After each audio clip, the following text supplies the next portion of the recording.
এই যে ভূমিকম্প হলো আপনার গান বাজনা বাজানোর কারণে। মুহাম্মদ সাল্লাল্লাহু আলাইহি ওয়াসাল্লাম কি মিথ্যা কথা বলে? কারা কারা হাত তোলেন তো যে মুহাম্মদ সাল্লাল্লাহু আলাইহি ওয়াসাল্লাম জানে না, মুহাম্মদ সাল্লাল্লাহু আলাইহি ওয়াসাল্লাম জানে না, এরকম কারা কারা স্বীকার করে? আল্লাহ নবী বলেছে, যখন বাদ্যযন্ত্র বেড়ে যাবে, গায়িকারা সম্মুখে এসে নাচবে, তুমি অপেক্ষা করো, পাহাড়গুলো কেঁপে উঠবে, পৃথিবীটা নড়ে উঠবে। জালজালা ইযা যুলজিলাতিল আরদু জিলজালাহা, যখন পৃথিবী প্রবল কম্পনে প্রকম্পিত হবে।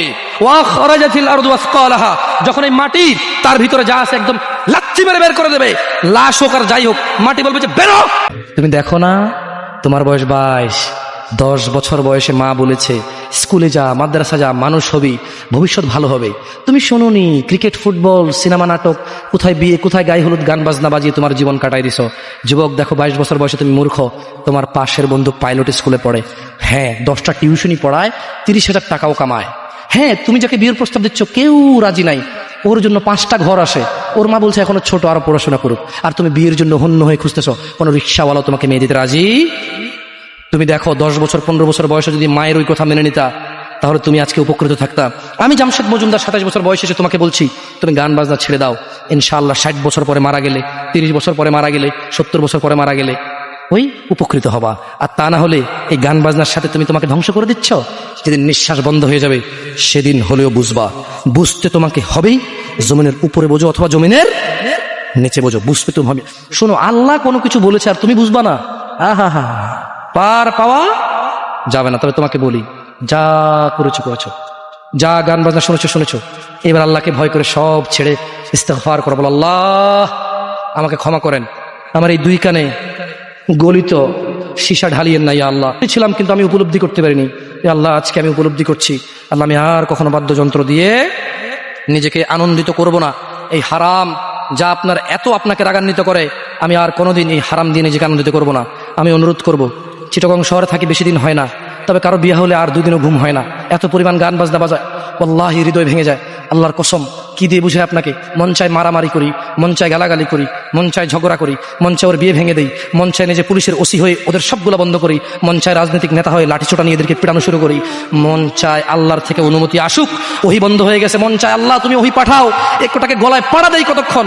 মন চায় নিজেকে যদি অনেক জ্ঞানী, অনেক কিছু হতাম, কোথাও গিয়ে যদি বলতাম গান বন্ধ করো, যদি বন্ধ করে দিত, যদি এমন কিছু হতাম, কত কিছু যে মন চায়। তোমার বিবাহ তুমি রামশ্যাম যদুমধুর মতো করে ফেলেছো। যুবক, তুমি কেন কবুল পড়ে বিয়ে পড়ো? আমার তো বুঝে আসে না। বাবা, আপনি কেন আপনার ছেলেকে কবুল পড়িয়ে বিয়ে দিচ্ছেন? আমার বুঝে আসে না। ভাই, আপনি কেন আপনার মেয়েকে কবুল পড়িয়ে বিয়ে দিচ্ছেন? আমার বুঝে আসে না। আপনার মেয়ে হলুদ কাপড় পরে, মাথার মধ্যে খোপা দেয়, 3 জনে এসে দুধ খাওয়ায়, 4 জনে কোলে নিয়ে নেয়, 6 জনে গান বাজায়, 10 জনে এসে হলুদ মাখে, শুধু বুঝি মৌলবি দিয়ে কবুল পড়ালে বুঝি মুসলিমের বিয়ে হয়? শুনুন, আপনার নবী মুহাম্মদুর রাসূলুল্লাহ সাল্লাল্লাহু আলাইহি ওয়াসাল্লাম কবুলের পদ্ধতি দিয়ে গেছেন, তাই কবুল পড়ায় মুসলমানের বিয়ে মনে করেন না। কিন্তু বাকি যেগুলো করেন এগুলো কার পদ্ধতি? কার? মিথ্যা কথা বলবেন না। হুজুর ডেকে খুতবা পড়ে কবুল পড়ে বিয়ে কার পদ্ধতি? আল্লাহ নবীর। এই গান কার পদ্ধতি? কেন করতেছেন? ওটা তো আপনার বিয়ের অংশ, বিয়ে না হলে তো বাজাতেন না। বিয়েকে কেন্দ্র করে যেমন কবুল বলছেন, বিয়েকে কেন্দ্র করেই তো গানটা বাজাচ্ছেন। কয়জন নবীর উম্মত আপনি? আপনার নবীর নাম কি? আই এম আস্কিং ইউ, আপনার নবীর নাম কি? আমার নবীর নাম মুহাম্মদ রাসূলুল্লাহ সাল্লাল্লাহু আলাইহি ওয়াসাল্লাম। Who is the messenger of Allah for you? আপনার জন্য আল্লাহর নবী কে? কোন নবীর সুন্নত পালন করলেন গান বাজিয়ে? আপনার জন্য আমার বিল্ডিংটা ভেঙে পড়বে, বলে রাখি ছাড়বো না। আল্লাহ তুমি আমার ভাইদেরকে হিদায়াত দাও ইয়া আল্লাহ, ছাড়বো না। বের হও আমার থেকে, বের হও, আমি তোর আর কাউকে রাখবো না। وقال الانسان, মানুষ বলবে মালাহা মালাহা, পৃথিবীটা কি হলো, এই মাটির কি হলো, কেন সে কবরগুলো লাশগুলো বের করে দিচ্ছে, কেন সে স্বর্ণ মতি হীরা মানিক্য বের করে দিচ্ছে, মালাহা এর কি হলো, কেন পাহাড় নড়ে উঠছে, কেন পাহাড় ভেঙে চূর্ণ বিচূর্ণ হয়ে যাচ্ছে? মানুষ বলবে মালাহা, পৃথিবীর কি হলো? বিআন্না রাব্বাকা আওহালাহা, পৃথিবী এটা করবে বিআন্না রাব্বাক, কারণ তোমার প্রতিপালক আওহালাহা পৃথিবীকে আদেশ করেছে। আপনি গান শোনেন, আমি শুনি না, আপনি গান বাজান, আমি বাজাই না। যখন চিটাগং নড়ে উঠলো ভূমিকম্পে, আপনার বাড়ির সাথে আমার বাড়িটাও নড়ছে। বন্ধ করেন এই জুলুম আমাদের উপর। আল্লাহর দিকে তাকিয়ে বন্ধ করেন, আল্লাহর দিকে তাকিয়ে বন্ধ করেন। আপনার বাড়িটা যদি ভেঙে ফেলার ইচ্ছা, বুলডোজার ভেঙে ফেলেন, কেউ ধরবে? কেউ জিজ্ঞেস করবে আপনাকে? আপনি গান বাজনা শুনে ভাবে পৃথিবীতে বিপর্যয় নিয়ে আসতেছেন। ইত্তাকিল্লাহ হাক্কা তুকাতিহ, আল্লাহকে ভয় করেন যেভাবে ভয় করা উচিত। ইয়া শাবাব, আহলুল মুনাফিক, নামধারী কিছু মুসলমান, এদের ফাঁদে পা দিও না। তারা চায় তোমরা নেশায় মত্ত হয়ে তোমরা তোমাদের জীবনটাকে জাহান্নামে উজাড় করে দাও। তারা চায় তোমরা শয়তানের ফাঁদে পা দিয়ে তোমরা আল্লাহ দ্রোহিতা এবং রাসূল দ্রোহিতায় মেতে ওঠো, অথচ আল্লাহ চায় তোমরা সফলতার দিকে আসো। আল্লাহ চায় তোমরা আল্লাহর ক্ষমার দিকে আসো, তোমরা সফল হও। আল্লাহ চায়। আল্লাহ সুবহানাহু ওয়া তাআলা বলেন, ইয়া আইয়ুহাল্লাযীনা আমানু ইন্নামাল খামরু ওয়াল মাইসির ওয়াল আনসাব ওয়াল আজলাম রিজসুম মিন আমালিশ শাইতান ফাজতানিবুহু লাআল্লাকুম তুফলিহুন। হে তোমরা যারা ঈমান এনেছো, মদ, জুয়া, মূর্তি পূজার ব্যাধি ও ভাগ্য নির্ণয় গণকের কাছে যাওয়া শিরক, গণকের কাছে যাওয়া শিরক। ভাগ্য নির্ণয় করার শর্ত কেবল ঘৃণার বস্তু, শয়তানের কাজ, কাজেই তোমরা সেগুলো বর্জন করো। ফাজতানিবু, কাজেই তোমরা সেগুলো বর্জন করো। ইয়া শাবাব, হে মানুষ, তোমরা মদ, জুয়া, গান, বাজনা, ভাগ্য নির্ণয় করে এরকম জিনিস থেকে বেঁচে থাকো। আল্লাহ বলছেন যে রিজসুম মিন আমালিশ শায়তান, এগুলো শয়তানের কাজ, এগুলো ইবলিসের কাজ। ফাজতানিবু, আল্লাহ বলছে হে আমার বান্দারা, ফাজতানিবু, এগুলো থেকে বেঁচে থাকো। কেন? লাআল্লাকুম তুফলিহুন, যাতে তোমরা জিতে যাও, যাতে তোমরা সফল হও, যাতে তোমরা জান্নাতি হও, যাতে তোমরা ভয়াবহ আগুন থেকে বেঁচে যাও। জাহান্নামের আগুন কি? নাযাআতাল লিশ-শাওয়া, চামড়া খসে দেবে, এটা হচ্ছে জাহান্নামের আগুন। জাহান্নামের আগুন থেকে বাঁচার দরকার আছে না নাই? এইভাবে এলোমেলো চলাফেরা, শুক্রবারের নামাজে গিয়ে বাকি সব বাদ দিয়ে নামাজও পড়বো, শুধু খাবো। আরে বাস্তবতা এমন, এখনকার ঘুষখোররা বলে যে শুনেন 3 লাখের নিচে হবে না, আপনাকে বুঝতে পারতেছি না, জোরের টাইম চলে যাচ্ছে, দিলে দেন, না দিলে যাই নামাজ যাই। বড় আশ্চর্য, বড় আশ্চর্য। আরে ভাই, নামাজ আল্লাহর সাথে অপরাধ, ক্ষমাকারী কে? জানা আল্লাহর সাথে অপরাধ, ক্ষমাকারী কে? মদ পান আল্লাহর সাথে অপরাধ, ক্ষমাকারী কে? কিন্তু যার থেকে ঘুষ নিছেন, এটা কি আল্লাহর হোক না মানুষের হোক? ক্ষমাকারী কে? মানুষ, আল্লাহ না। আল্লাহ ক্ষমা করবে না, আল্লাহ নিজের উপর হারাম করে দিয়েছে এটা। আপনি যদি বলেন যে আমি 3 দিন ভাত খাবো না, পারবেন? এই ওয়াদার উপর থাকতে পারবেন নাকি খিদের বেলা খেতেই হবে? আল্লাহ এতটাই ক্ষমতাবান, তিনি যদি বলেন যে আমি এটা করবো না, তিনি এটা না করে থাকতে পারেন। অনেকে বলে যে আল্লাহ চাইলে পুরুষটাকে মহিলা বানাইতে পারবে। আমরা বলি যে আল্লাহ চাইলে সবই পারবে, কিন্তু আল্লাহ এখানে বলেছে আমি চাইবই না এটা।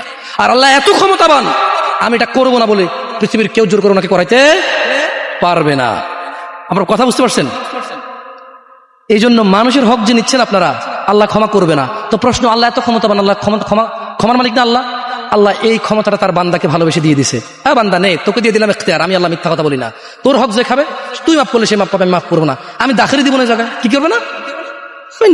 আমি না কি গোলাবো না। লা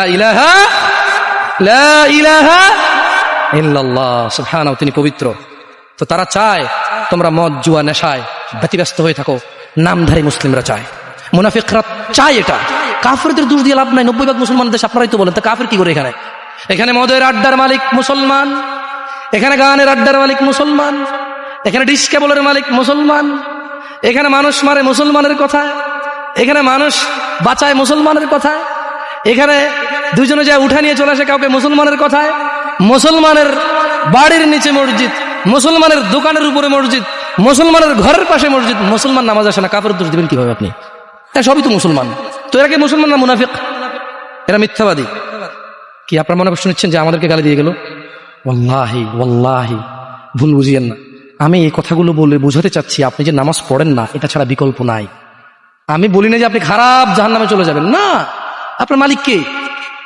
তিনি যদি আপনাকে জান্নাত দেয় ক্ষমা করে, কেউ ঠেকাইতে পারবে? কিন্তু মনে রাখবেন, তিনি মিথ্যা কথা বলেন না। তিনি বলে দিয়েছে তিনি কাদেরকে জান্নাত দেবে।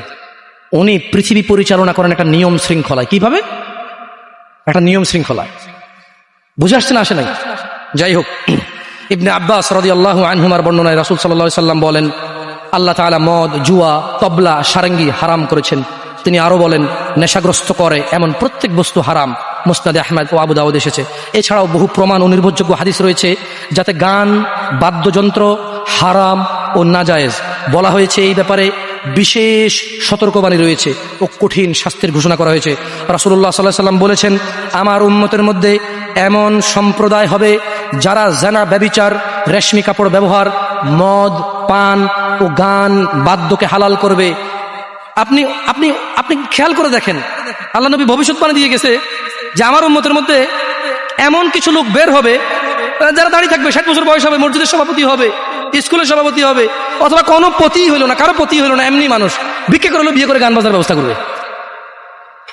ভিক্ষা করে হলো গান বাজার কি করবে, ব্যবস্থা করবে। নাহলে তাকে বিয়ে হচ্ছে না, নাহলে কি হচ্ছে না, বিয়ে হচ্ছে না। ওয়াল্লাহি যত পোলা তার বিয়েতে গান বাজা, বাবা জীবিত, এই বাবা দায়ী। যদি ওই বাবা বিয়েতে উপস্থিত থাকে, বাবা ছেলেকে ডাইরেক্ট বলবে, শোনো, তোমার যৌবন আছে, তোমার ইনকাম আছে, তোমার ক্ষমতা, তুমি গান বাজনা বাজাবা। আমি বাবাকে আল্লাহ ক্ষমতা দিছে, আল্লাহকে আমি রাজি থাকবো না, তোমার বিয়ে হবে না। মেয়েকে বলবেন তোর বিয়ে হবে না, তুই গায়ে হলুদে যাবি, মানি আমি খালি এখান থেকে সরে যাই আর বলবো যে এইটা আমি বিয়েতে থাকবো না, এই বিয়ে হারাম, গান বাজনা বাজতেছে, গায়ে হলুদ হচ্ছে, আমি বিয়েতে থাকবো না, এটা আল্লাহ আমার পাওয়ার দিচ্ছে। তুই মক্কার ইমামে যদি বিয়ে পড়াস আর আমি না রাজি না থাকি, তোর বিয়ে হারাম। বুঝাচ্ছে না, আসে নাই? পোলাই যদি মাইয়ে যদি নিজের পাওয়ার ইস্তেমাল করে, আপনিও নিজের পাওয়ার ইস্তেমাল করেন। বলেন যে কি পাওয়ার দেখাস রে আমার সাথে, আমি তোর বাপ, কি পাওয়ার দেখাস তুই? তুই আমাকে জাহান্নামে নিয়ে যাবি? নো, ফেরাউন পারেনি, নমরুদ পারেনি, আবু জাহেল পারেনি, আবু লাহাব পারেনি। তুই আমার জন্মের ছেলে, তুই এমন কাজ করবি আমাকে জাহান্নামে নিয়ে যাবি? না, আমি তোর সাথে একমত না, এই কাজ আমি নাই, এই কাজ আমি। বলতে পারবেন? বলতে পারবেন? দেখুন, বলতে পারেন আর না পারেন, এখানে স্বীকৃতি দেন আর না দেন, বলা উচিত। যাই হোক, রাসূলুল্লাহ সাল্লাল্লাহু আলাইহি সাল্লাম বলেন, যে ব্যক্তি দুনিয়াতে মদ পান করবে যে ব্যক্তি দুনিয়াতে মদ পান করবে ও তওবা করবে না, সে আখিরাতে তা থেকে বঞ্চিত থাকবে। দেখুন দিনী ভাইয়েরা, জিনা ব্যভিচার এত পরিমাণ বেড়েছে, হে মুসলমান, হে মানুষ, মুনাফিক